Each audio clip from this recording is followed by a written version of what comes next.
오늘 저와 여러분들이 함께 본 이 갈라디아서 말씀은 사도 바울의 편지죠. 사도 바울은 그 교회들에게 편지를 많이 썼습니다. 보통 그 편지들을 볼 때 서두에 인사를 하고 그리고 칭찬과 격려의 말을 하면서 이렇게 편지들이 시작됩니다. 그런데 이 갈라디아서 말씀은 좀 특징이 있습니다. 서두에 아주 짧게 인사를 하고요. 그리고 아주 급하게 본론이 들어갑니다. 그 본론이 들어갔는데요. 굉장히 그 본론이 바울 사도에게 급박한가, 어떤 신기가 불편한 이야기가 적혀 있는 것입니다.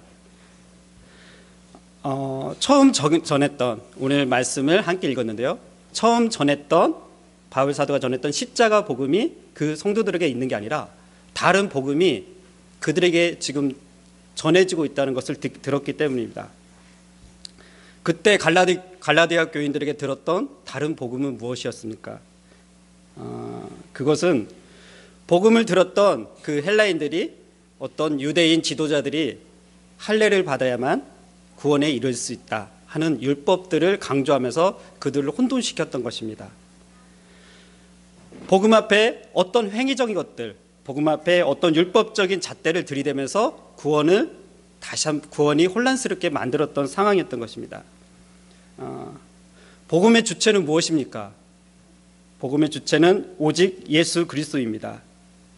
율법을 따르는 어떤 행위로서 그 복음을 말할 수는 없는 것입니다. 바울 사도는 이런 변질된 복음 앞에 화가 났던 것입니다. 그래서 급하게 그들에게 편지를 썼고요. 인사말과 함께 그들에게 이런 책망적인 글들을 남겼던 것입니다. 이렇게 복음에 다른 잣대를 들이대는 사람들처럼 지금도 다른 복음을 전하는 사람들이 참 많은 것 같습니다. 10월 25일에 광장에 나오지 않는다면 생명책의 이름을 지워진다는 그런 말은 다른 복음입니다. 요즘 교회에서 그리고 목사들이 너무 내세울 게 많아졌습니다.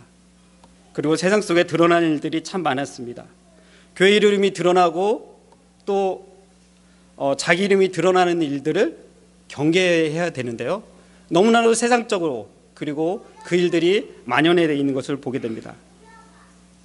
이전보다 더욱 많이 어떤 복음이 광장에서 외쳐지고 있는 것을 보게 됩니다.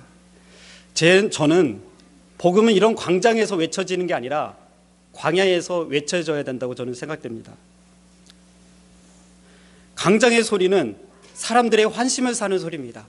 광장의 소리는 사람들의 요구를 들어줘야 되고 그 요구를 이야기해야 되고 그리고 어떤 목적을 이루고자 하는 소리가 광장에서 들리는 소리입니다. 그런데 광야의 소리는 다릅니다. 광야는 어느 곳입니까? 광야는 목마른 곳입니다. 모두가 가기 싫어하는 곳입니다. 부요하지 않는 곳입니다. 절박한 자들이 있는 곳입니다. 힘없고 갈 곳 없는 자들이 서 있는 곳이 광야입니다. 복음은 그 속에 있어야 된다고 저는 생각되어집니다.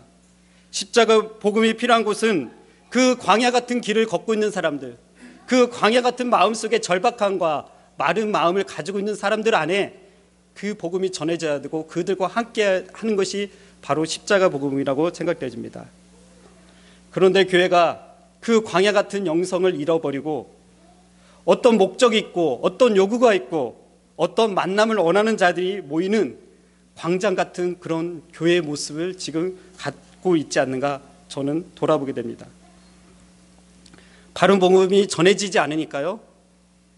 다른 복음이 전해지니 그 복음에는 능력이 없고 말씀에는 능력이 없고 성도들 또한 온전한 길로 인도함 받지 못하는 것이 지금의 현실이 아닌가 돌아보게 됩니다. 오늘 말씀을 통해서요. 저와 여러분들은 내가 지금 십자가 앞에 바로 서 있는지 십자가 복음이 아닌 다른 복음으로 나는 속고 있지는 않는지 혹시 다른 복음을 진리인 마냥 쫓고 있고 혹시라도 그 다른 복음을 전하며 살고 있지 않는지 한번 돌아보는 시간을 가졌으면 좋겠습니다. 그러면 오늘 말씀을 통해서 십자가의 복음은 무엇이고 다른 복음은 무엇입니까? 아주 쉽게 설명이 되어 있습니다. 오늘 말씀 중에 바울 사도는 바로 이렇게 말씀하고 있습니다.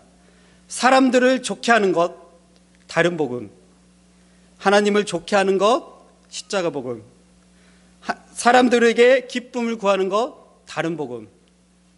하나님을 기쁘시게 하는 것, 십자가 복음이라고 말씀하고 계십니다. 지난 여름에 오랜만에 저희 아내랑 그 영화 한 편을 보았습니다. 정말 바쁜 와중에 나름 데이트를 즐겼던 것인데요. 그때 본 영화가 교회 오빠라는 영화였습니다. 교회 오빠라는 영화를 보신 분은 아시겠지만 그것은 어떤 영화로 각색해서 만든 게 아니라요. 실제로 최근에 우리 곁에 있었던 한 가정의 이야기를 그린 다큐 영화입니다. 그 내용에 보면 고 이간희 집사님과 오은주 자매님의 이야기가 나오고 있는데요. 내용을 간단히 소개해드리면 그 두 부부가 첫째 딸을 낳고 나서 산후조리원에서 조리를 마치고 나오는 날 그 남편이 그 말기암, 그 대장 말기암 판정을 받습니다. 그 가운데 그 옆에서 그를 돕던 어머니께서 그 상황이 너무 힘들어가지고 극단적인 선택을 하고 맙니다. 그러고 나서 이 상황도 너무 힘든데 그 남편이 항암 치료가 다 끝나는 날쯤에 그 아내 온주 자매님이 또 혈액암 말기암 판정을 받게 되는 겁니다. 그들은 그런 절박한 상황에 기도합니다. 하나님, 우리 모두 다 죽게 생겼어요. 이런 기도를 하게 됩니다. 둘 다 치료를 받던 중에 아내는 혈액암 완치 판정을 받았는데요. 남편은 다시 재발하게 돼서 그 고통을 그리다가 이렇게 천국으로 이렇게 가는 이 장면들이 그 다큐로 이렇게 나와 있습니다. 저는 그 영화를 보면서 이게 정말 그냥 영화로 만들어진 영화였으면 좋겠다 할 정도로 그 상황이 그것이 너무 힘들고 안타깝고 정말 슬펐습니다. 영화를 보고 난 뒤에 저와 아내는 이제 식사를 오랜만에 데이트니까 식사로 이렇게 가면서 영화 이야기를 이렇게 나누었습니다. 제가 먼저 나눴는데요. 저는 고 이간 형제님이 임종 전에 그 아내와 나눈 대화가 저희 가슴에 너무 많이 울렸습니다. 그 말이 무슨 말이냐면요. 아내에게 여보 미안해. 당신과 더 함께 해줄 수가 없을 것 같아. 그리고 딸 누구한테도 너무 미안해. 이런 고백을 하는 모습이 제 마음을 너무 많이 이렇게 때렸습니다. 사실 최근에 너무 바쁘다고 가족과 아내와 함께하지 못한 그런 미안함이 있었기 때문에 그 장면을 보면서 제 마음이 많이 울렸고 제가 많이 눈물을 흘렸던 자리입니다. 그래, 내가 아무리 바쁘고 중한 일이 있을지라도 죽기 전에 이런 후회하지 말자. 사랑하는 내 가족들에게 더 잘하자. 이런 고백을 그 자리에서 아내에게 했습니다. 나름 이렇게 못하면서 이렇게 용기 있게 고백을 했던 것입니다. 그런데 아내 표정은 이런 고백을 들었으면 뭔가 감흥이 있었는데 얼굴에 감흥이 없는 것입니다. 막 좋아해 줄 줄 알았습니다. 이런 오랜만에 고백을 했기 때문에 좋아질 줄 알았는데요. 근데 약간 마지못해서 이런 말을 합니다. 그래 여보, 이 정도밖에 말을 안 해주면서 그래서 그럼 당신은 깨달은 게 뭐야? 하고 물었죠. 아내가 이런 말을 합니다. 나는 그분들이 십자가의 사랑을 그렇게 깨달은 것이 너무 부럽다는 것입니다.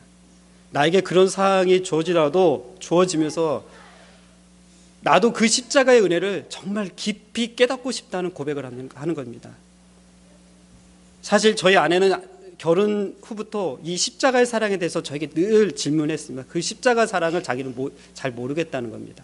십자가의 은혜가 정말 깊이 뭔지를 모르겠다고 늘 고백을 했습니다. 그 상황을 알고는 있지만 그때 저는 그 말을 듣고 사실 화가 났습니다. 내 말에 감흥 있는 댓글을 안 해준 것에 약간 마음이 상하기도 했지만 십자가 사랑? 그런 상황?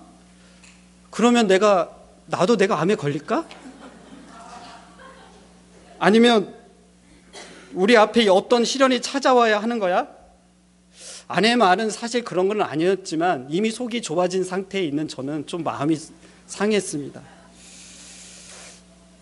오랜만에 기분 좋게 영화 보고 맛있는 밥도 먹고 좀 데이트를 즐기려 했는데 정말 밥 맛없게 먹었습니다. 그렇게 돌아왔던 기억이 있습니다. 그 이후로도 저희 아내는 계속 십자가의 사랑을 알고자 갈구했던 모습을 보여줬습니다.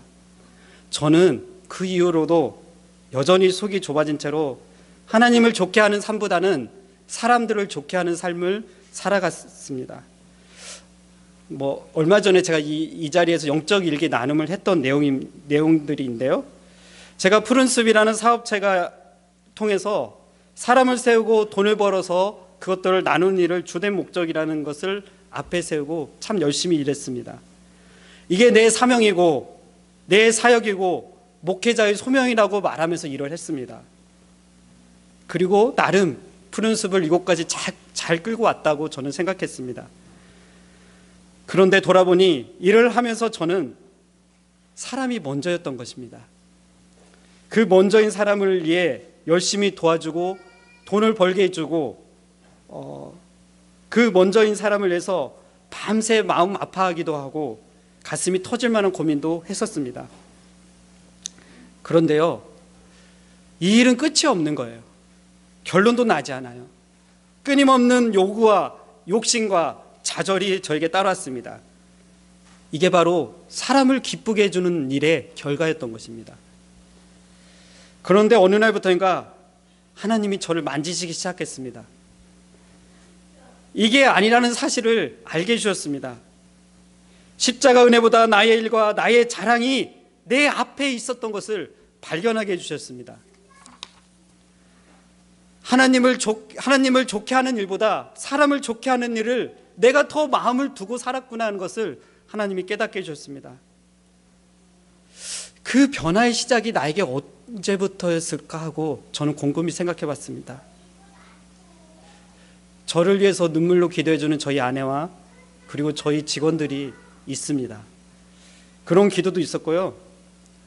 제가 어느 날부터인가 그 여름에 제가 그 수련회 이후에 그 묵상에 대해서 말씀 듣고요. 그 이후부터 제가 단순 기도를 시작했습니다. 여러분 아시죠? 단순 기도.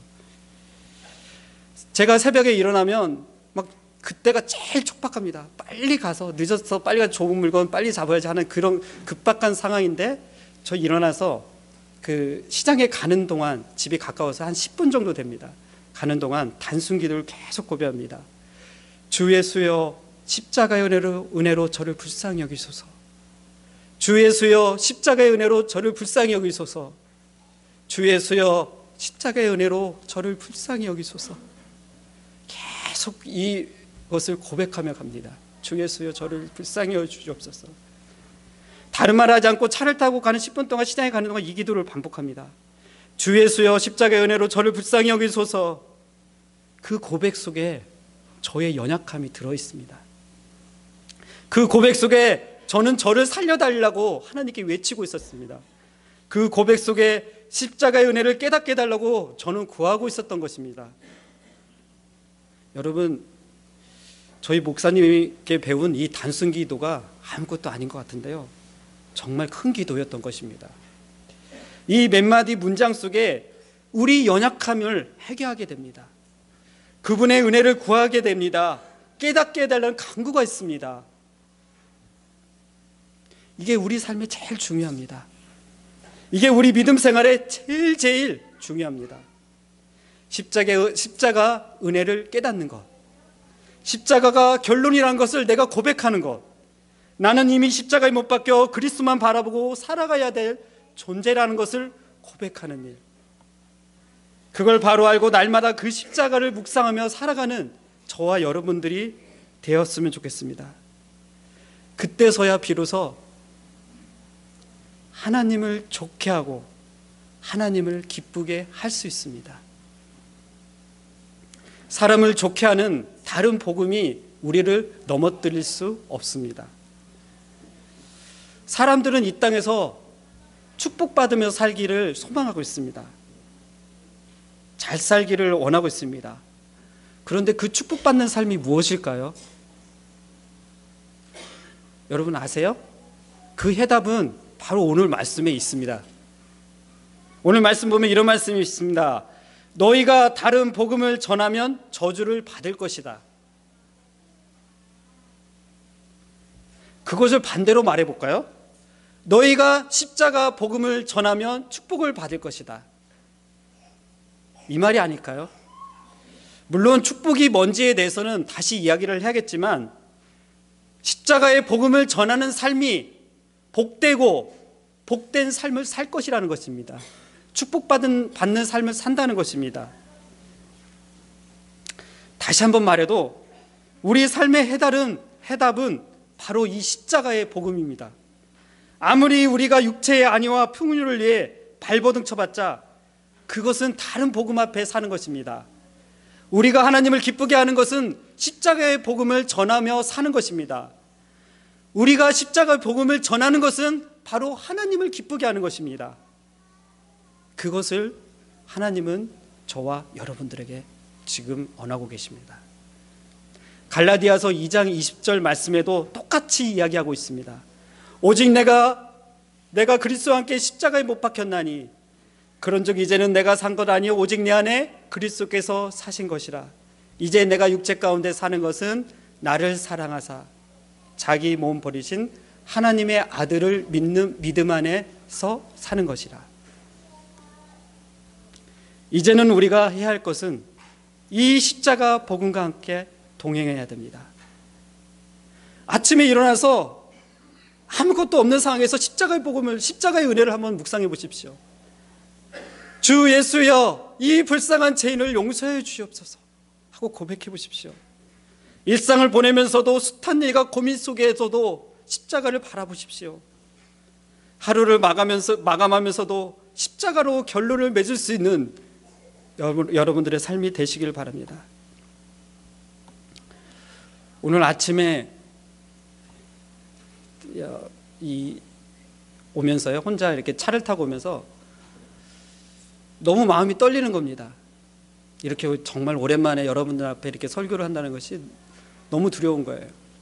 지난주에 우리 동산지기님이 여기서 대표기도를 하셨는데 그 대표기도를 하는데 너무 마음이 떨렸대요. 근데 나는 설교를 해야 되는데 지금 너무 미치겠는 거예요. 갑자기 그 생각이 나서 내가 어떻게 할까, 어떻게 설까. 그런데 그 기도가 나오는 거예요. 성령님, 나를 도와주세요. 내 입술에 말과 나의 마음의 묵상이 내 말이 아니라 하나님 말씀으로 나가게 해주십시오.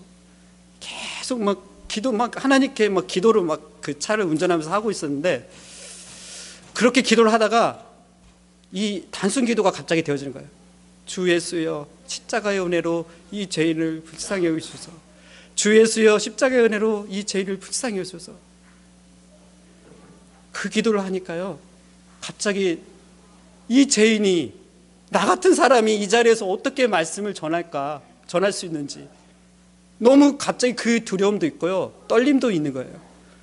이제 그 기도도 안 되는 거예요. 주여 용서해 주옵소서. 주님 나를 불쌍히 해 주옵소서. 주님 용서해 주옵소서. 그 기도로 완결되어지는 거예요. 나는 죄인입니다. 나는 죄인입니다. 나를 불쌍히 여겨 주옵소서. 나를 불쌍히 여겨 주옵소서. 이렇게 단순 기도로 자꾸 되어지는 거예요. 내 본질의 모습, 십자가 앞에서 제가 드러나는 수밖에 없는 거예요.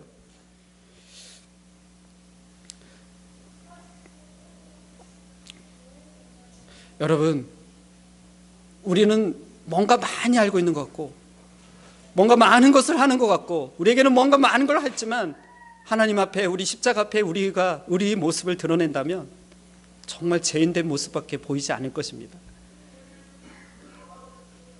십자가가 우리 삶의 해답임을 이야기하고 싶습니다.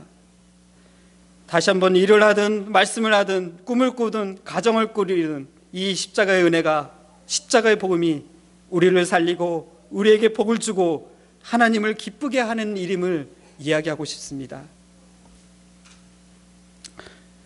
여러분, 오늘 제가 너무 일방적으로 이야기하는 것 같죠?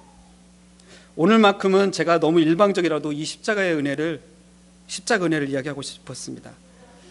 사실 말씀을 많이 전하지는 않지만 가끔 저도 말씀을 묵상하다 보면 말씀이 확 들어오는 말씀들이 있잖아요. 다음에 나에게 혹시 이런 말씀 전할 기회가 있으면 이 말씀을 나눠야겠다 했던 말씀이 여름 봄부터 있었습니다. 네, 기회가 없어서 지금 전하게 됐는데요. 그리고 목사님이 한 달 전에 유목사 10월 23일 말씀 좀 부탁해 했을 때 그때 또 묵상했던 말씀이 있습니다. 그래서 이번 주에 이제 말씀을 정리해서 말씀을 준비하겠다 했는데 말씀이 준비가 안 되는 거예요. 뭔가 정리가 안 되는 거예요. 왜 안 됐는가 생각해 보니까 이런 갈등들이 계속 있었던 거예요. 내가 막 묵상했던 이 좋은 말씀들, 은혜의 말씀을 나누고 싶었던 그 말씀을 하고 싶은 또 하나의 마음과 이 십자가에 정말 내가 1년에 한 번 설까 말까 하는 이날에 이 십자가의 복음을 꼭 한번 이렇게 외치고 가고 싶은데 이걸 할까 말까 하는 이 두 마음이 계속 싸우면서 안 된 거예요. 그래서 어제 그냥 우리 전도사님에게 말씀을 딱 넘기고 그럼 이제는 할 수 없잖아. 이 말씀을 전해야 되잖아요. 그때부터 이 말씀을 정리하면서 했는데요. 그래서 오늘은 바울 사도처럼 잠깐 인사하고요. 서론 본론 결론 없이 그냥 이 십자가를 사랑합시다. 여러분 우리가 십자가를 바라보며 삽시다. 이 말만 하고 내려오고 싶은 마음입니다. 제가 이런 말씀을 했을 때 여러분 제가 저희 아내랑 그 차에서 십자가 사랑 그래 알아. 나도 알아. 우리가 다 아는 얘기잖아. 그게 내 일상과 무슨 연관이 있는데 내 일상과 어떻게 내가 연관을 맺을 수 있을까? 혹시 그런 마음이 들을 수도 있을 것입니다. 저 또한 그랬습니다. 지금도 사단은 우리 마음을 이성적으로 만들고요, 굉장히 합리적으로 만들어서 굉장히 시니컬하게 만들어가서 그 복음을, 그 십자가를 별거 아닌 것처럼 마음을 움직일 수도 있습니다. 하지만 여러분, 이 십자가 복음만이 우리를 살게 하고 하나님을 기쁘게 한다고 오늘 말씀은 전하고 있습니다. 이게 쉽지 않다면요, 저희가 담임 목사님과 배웠던 것처럼, 그리고 저의 변화가 시작된 것처럼 시간 나는 대로 이 단순 기도를 한번 시작해 봅시다. 하나님, 십자가의 은혜로 이 죄인을 불쌍히 여겨 주시옵소서. 하나님, 십자가의 은혜로 저를 불쌍히 여겨 주시옵소서. 여러분, 그 기도할 때 그 성령님의 다식함이 여러분들의 입술과 함께 하실 것입니다. 예수 그리스도의 피 흘린 십자가의 보혈이 여러분들의 그 기도를 적셔 주실 것입니다. 말씀을 정리할까 합니다. 다시 아까 이야기를 나눴던 교회 오빠 이야기를 한 절 하려고 하는데요, 그에게, 그 집사님에게 암으로 최고의 고통이 찾아왔을 때도 그 이간희 집사님이 아내에게 이런 말을 합니다. 여보, 모르핀을 맞으며 견딜 수 없는 통증을 줄일 수 있지만 해롱거리는 상태로는 말씀을 읽을 수가 없기에 단 하루도 말씀을 보지 않고 살 수 없어서 난 이 모르핀을 맞지 않을 거야.